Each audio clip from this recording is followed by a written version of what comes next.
At first, this was supposed to be just a small little drawing, and I honestly didn't think it was gonna turn into anything bigger, but I ended up doing 2 sketchbook spreads or 4 pages worth of drawings, and let me tell you, it was a lot more than I thought it was gonna be, but I ended up loving the result. Hi everyone, I'm Ward and welcome to my channel Wardrawsalot, and this week we went from just a small drawing to an entire universe.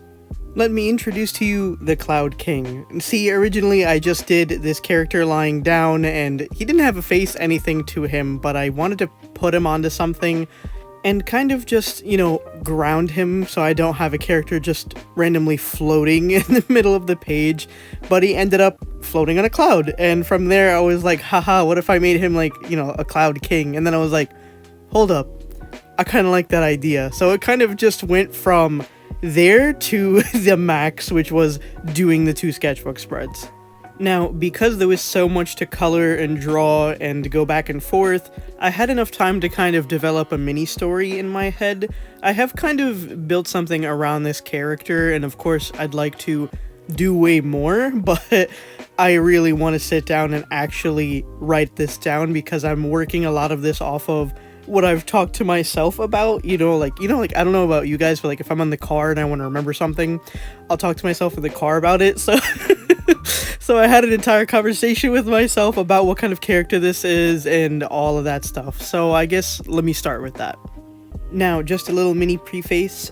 This is kind of like if Ward did Greek mythology, but I'm not following Greek mythology at all, or any mythology. I'm kind of just making up everything. So I'm just kind of putting the elements together in this world and seeing how they interact with each other and their stories and their quarrels and etc. Think if Greek mythology was made by me, but there's no assault of any kind, and it's a lot nicer, I guess you could say, or not. We'll see how the story goes from here. But just a little mini excerpt there, just in case you're like wondering or something. So, like all things, it has to be birthed into something, right? The Cloud King mother and father, I've decided to make the mother the sky and the father the first cloud. I thought that would make sense just because he's the Cloud King. He doesn't just kind of appear out of anywhere. Instead, he is from a lineage of some sort.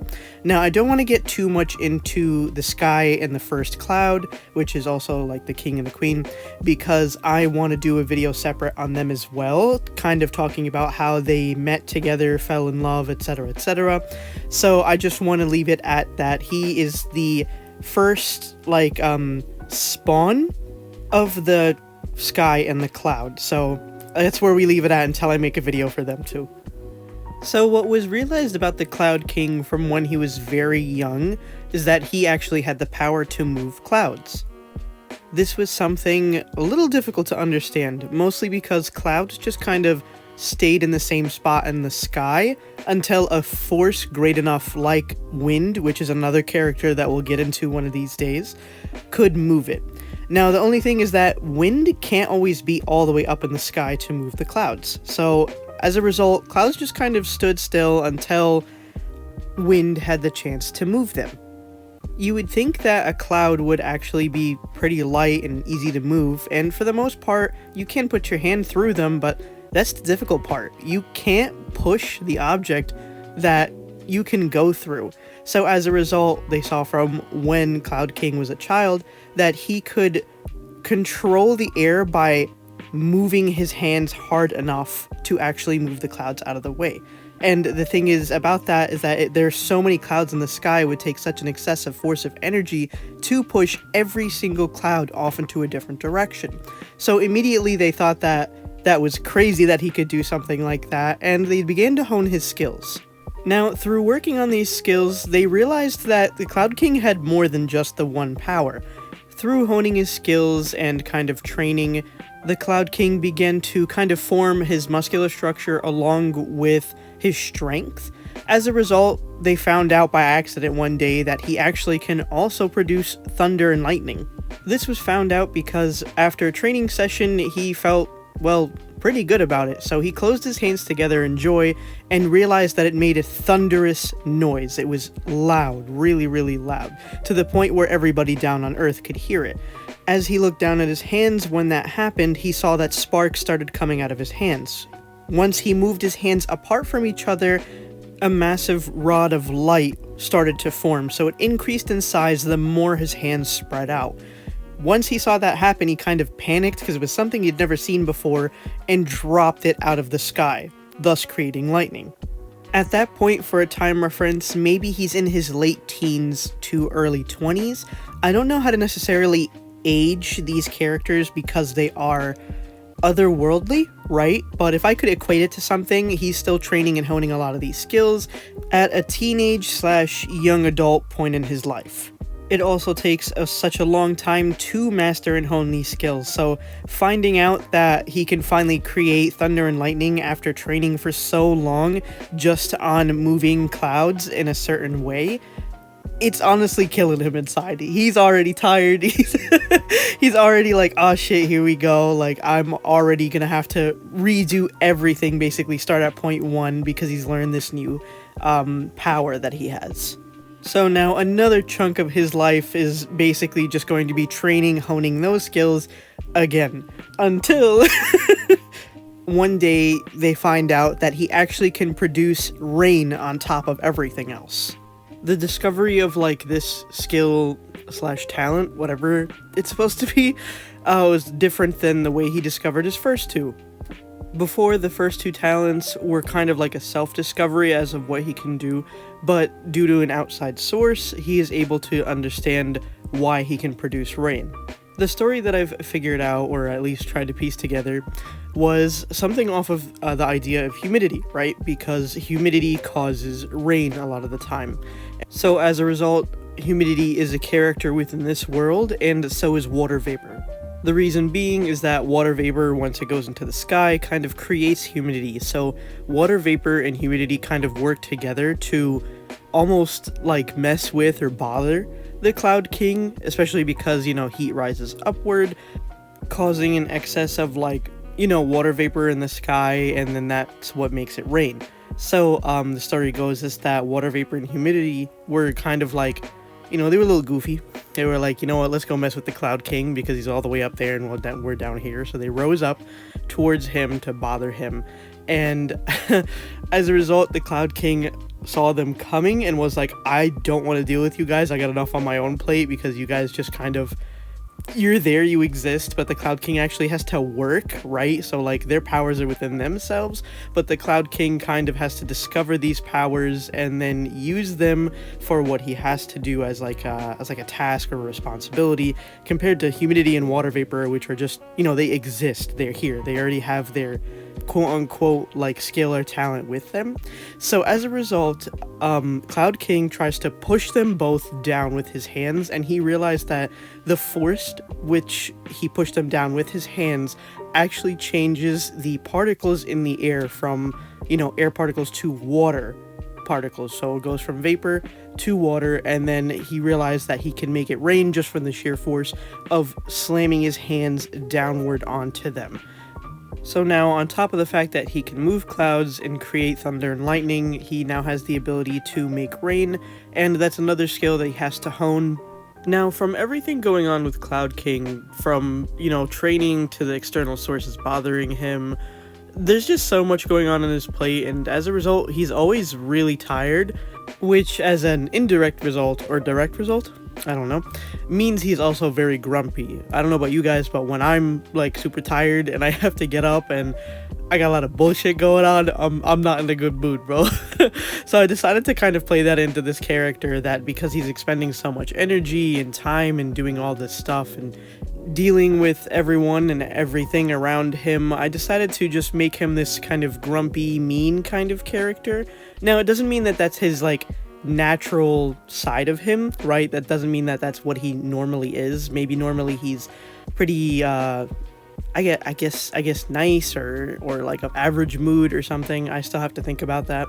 But from what I know is that because of all this, energy loss, bro is tired and mean and grumpy, so he is very little patience for anybody, especially coming into his later ages, which if I could put him somewhere on the age spectrum at this point that I'm talking about, after he's gathered all his skills and honed a good amount of them, he's definitely somewhere in his mid 30s. I'm gonna put mid to late 30s or something like that. But, keep in mind, like I said earlier, I don't know how to age them, but if I could give like an equivalent age, maybe it's something within that world of, age, I guess. Now, one thing that I do want to talk about is his accessories that he has on him, which are the raindrops and the armlets. I have no idea what to call those guys, the thing that's wrapped around his bicep, his bracelets, and he has anklets as well. These are all made from the purest gold in the world, and the way he got those was from the element gold itself. You see, after he's trained all three of these, he very quickly realized that it was kind of difficult to control on a regular day-to-day basis. Simple things like clapping his hands or moving something downward or just moving his hands in general would cause all these massive shifts like rain, thunder, clouds moving, and it's very hard to control on his own. So, after having a talk with the original Cloud and some other, forces, I have no idea yet, we'll figure out who, that's when he realized that in order to control these, he had to have the purest gold known to, man or royalty. I don't know. A lot of these words are very vague, so forgive me, but I'm still figuring all this out. But he had to go to gold and get the purest gold possible because those were the only things that could contain all the power within himself until he actually uses them properly and learns to put the skills through those pieces of gold, so this way it's controlled instead of just kind of everywhere. Almost like a conductor to all of his powers, he definitely has to learn how to kind of understand his control with the accessories now. See, this dude just constantly bro's just constantly in the in the idea of I gotta get better and I gotta understand how to use what I got, and it sucks because he's not born with a lot of these traits outright. They are kind of hidden within him, but he can't use them right away like other elements or other kinds of, I guess you could say, naturalistic forces can. Like fire is fire, right? It just exists and it's already, fire. It can learn how to, I guess, not need to spread everywhere, but regardless it's going to when it wants to, compared to the Cloud King, which, he figures out he has all of these traits through different circumstances and then has to learn how to use them properly so he doesn't kind of misuse them or abuse these kinds of traits. So as a result, instead of when lightning he claps his hands, he now has to bang the two bangles together on his hands as hard as he can to create that lightning. When it comes to moving the clouds, the gold gives some more weight to his arms, so this way it's a little bit more forceful to try and move the clouds over. Thunder comes from the fact that he's banging his hands together, right? From those gold bracelets or bangles being banged together, it actually is so loud that it creates the vibration all the way down here on Earth, which is why we hear the thunder, and which is why it takes so much longer for us to hear it, because the vibration is going from the sky all the way down here.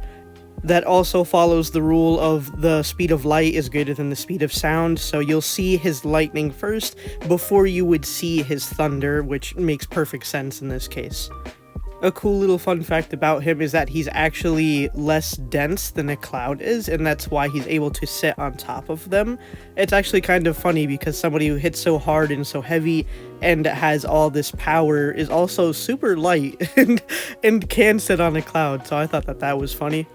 Now, when it comes to thunderstorms, I've decided for him that whenever he uses the trio, which is the thunder, lightning, and rain, that's when he is probably sick of getting polluted in the sky, right? Because there's all these heat pollutants coming down from Earth all the way up to him, and it's making him very irritated, and along with all the other clouds. So he decides to cleanse the world, kind of, which he kind of takes pretty seriously, and it mostly has to do with the fact that he sees how much pain Mother Earth is in, or Mother Nature, and he becomes very angry at the fact that everyone's kind of disrespecting her by doing all these pollutants and all this garbage and all this heat generation, and he's just like, you know what, bro, I gotta step in and help Mother Nature because she's letting herself get stepped on, and he doesn't like that idea that somebody is stepping on anybody else, especially because he doesn't believe in that kind of thing. Even though he is the Cloud King,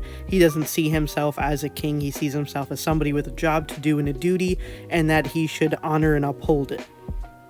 Now, when I was making his character design, what I really wanted to make sure was that his hair was made out of clouds, so that's why they kind of have this floaty kind of effect to it, but it's also kind of watery looking, and that kind of makes sense. And that's because clouds are made up of water vapor, droplets, and ice crystals, all together forming the shape that they have. So it made sense that the hair looks kind of watery and floaty, just for the sole fact that water vapor and ice do come into play.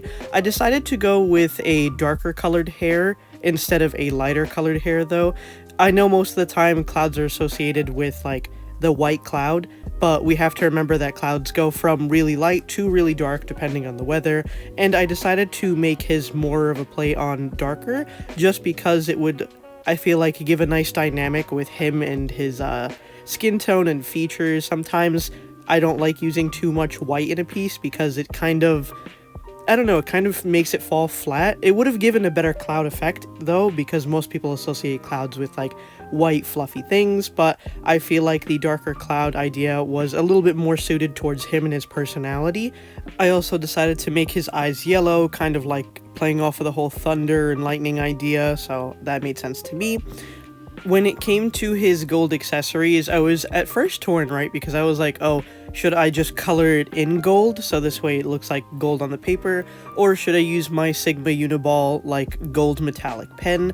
And after, like, thinking about it, I was like, if it's gonna be the idea of something that's pure gold, I'd like it to look like, you know, gold on the paper, so that's what makes sense to me. So I decided to go in with that gold pen, and I think that it was a nice, texture change for the piece, and I feel like whenever you give some kind of dynamic like that within a drawing, especially of this scale, it kind of shows off a little bit better. So I didn't outline the gold either. I decided to kind of let it have the idea that it's literally so gold that it has no outlines, just to kind of capture more of the idea. What I did do though, to make sure that we don't kind of lose sight of the gold, is give it its highlights, which I think kind of come in nicely to give an effect of how shiny it is as well. And last but not least, what he's wearing, which is, you know, just a wrapped around cloth around, you know, his lower area. There was no reason for that. I just like seeing dudes without clothes. As for the spread themselves, we have the first page, which is him lying on the cloud.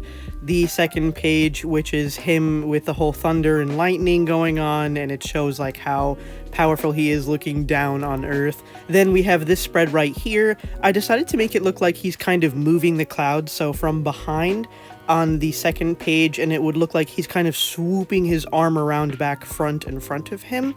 I think one day I want to kind of animate this, because I would look so much better if you could actually see what I mean. But it's like he's basically taking his arm, swinging it around him, putting it in front of him as he's moving the clouds with him. So I thought that that was nice to show, like, this is one of his powers. The only issue with that is I don't know how to animate, so I would definitely have to try and figure that out, and it might take a while, but I mean, I kind of am excited to at least try that out and see if it's, you know, worth it. It probably would be if I'm good enough, but, you know, I have no idea how to do it, but doesn't mean I can't try or practice. When I was doing the first spread, I really didn't think I was going to go any further than that, but then I had the idea of him actually moving the clouds, and I wanted to draw it so bad, and it was so worth the effort in the end, because I love how everything came out. Even though it took hours and hours of work, I honestly love how this looks, how it's laid out, and I feel like his personality definitely shows through really well on these drawings. I feel like each one kind of gives off a different vibe of how he is. Like when he's on the cloud, he's very nonchalant, but when he's with the thunder and lightning, he's pretty pissed off, angry. Then you could see whenever he's like going to work, how much like actual focus and effort he's trying to put in to move everything. So yeah, that's the story of the Cloud King, and hopefully I get to do more characters soon. And thanks for watching, and remember, I love you. Bye!